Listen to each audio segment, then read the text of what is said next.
ঈদ মিলাদুন নবী কবে? ঈদ মিলাদুন নবী উপলক্ষে কিছু করণীয় আছে কিনা, এই দিনে কোনো আমল আছে কিনা?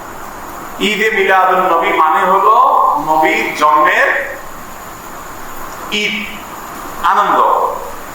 তো ঈদ থাকলে তো ঈদের নামাজ থাকবে নাকি? তো 12 রবিউল আউয়ালকে যদি আমরা ঈদে মিলাদুন নবী বলি, তাহলে ঈদ তিনটা হলো, ঈদ উল ফিতর, ঈদ উল আযহা আর ঈদে মিলাদুন নবী। তাহলে ঈদ উল আযহা, ঈদ উল ফিতরের তো নামাজ আছে, আমরা জানি। ঈদে মিলাদুন নবীর নামাজ কখন আছে? কোন নামাজ নাই। তো বোঝা গেল যে আসলে ঈদে মিলাদুন নবীর নামে কোন ইবাদতের উপলক্ষ, কোন অকেশন ইসলামের শরীয়তে কোথাও, তবে এটা ঠিক। এই কথাগুলো আমরা বললে আমাদের কিছু ভাই, যারা আমাদেরই ভাই, মুসলিম ভাই, হয়তোবা তারা মনে কষ্ট পান। তারা মনে করেন যে এরা নবীর দুশমন, এদের মনে করেন নবীর মহব্বত নাই, নবীর ভালোবাসা নেই। ভাই, নবী সাল্লাল্লাহু আলাইহি ওয়াসাল্লামের জন্ম দিবস উদযাপন করলেই তার প্রতি ভালোবাসা আছে, আর না করলে নাই। এই যোগ বিয়োগ করা এত সহজ, শর্টকাটে হিসাব করার ক্ষমতা আপনারা কে দিছে? এই অধিকার আপনাকে কে দিছে? ব্যাপারটা এরকম হয়েছে যে দেশের প্রতি আমার ভালোবাসা আছে কি? আপনি আমার দল করেন, তাই আমি বলবো আপনি দেশপ্রেমিক। আপনি আমার দল করেন না, তো আপনি দেশদ্রোহী। ব্যাপারটা সেরকম হয়ে গেল না? ভাই, আমার দেশপ্রেম জাহির করার জন্য আপনার দল করে তাই প্রমাণ করতে হবে? এটা যেরকম অযৌক্তিক, ঠিক একই ভাবে নবী করিম সাল্লাল্লাহু আলাইহি সাল্লামের জন্ম দিবস উদযাপন করে তার প্রেম, তার ভালোবাসা জাহির করতে হবে, এটাও এরকম অযৌক্তিক। দেখুন, আমরা একটু ঘাটাঘাটি করি ভাই। আজকাল তো আলহামদুলিল্লাহ অনেক সহজ হয়ে গেছে। আপনি একটু অনলাইনে একটু সার্চ দেন, জন্মদিবসের জন্ম কবে, জন্মদিবস উদযাপনের জন্ম কবে।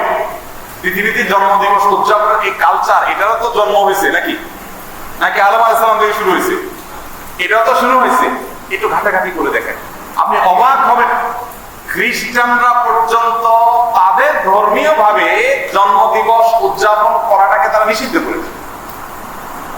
আমরা যেরকম ফতোয়া দেই না, খ্রিস্টানদের ধর্মের মধ্যে ফতোয়া আছে জন্মদিন উদযাপন করা যাবে না। কারণ এটা যারা করেছে পেগানরা, প্রকৃতি পূজারীরা, তাদের সাথে বিশ্বাসগত বিশাল সংঘর্ষ আছে কালের খ্রিস্টানদের।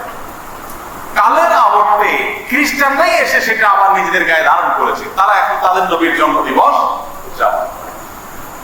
আমরা মুসলমানদের অনেকে বহু পরে এসে, মিশরের এক শাসক, তিনি এসে চিন্তা করলেন খ্রিস্টানরা তাদের নবীর জন্মদিন পালন করে, আমাদের নবীর জন্মদিন আমরা পালন করলে সমস্যা কি? এই শুরু করলেন তিনি, এবং তারপর থেকে এটা শুরু হয়ে গেল।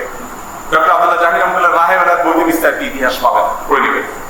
তো আপনি একটু অনলাইনে সার্চ দেন না, তাহলে তো পেয়ে যাবেন জন্মদিবসের উদযাপনের জন্মটা কবে থেকে।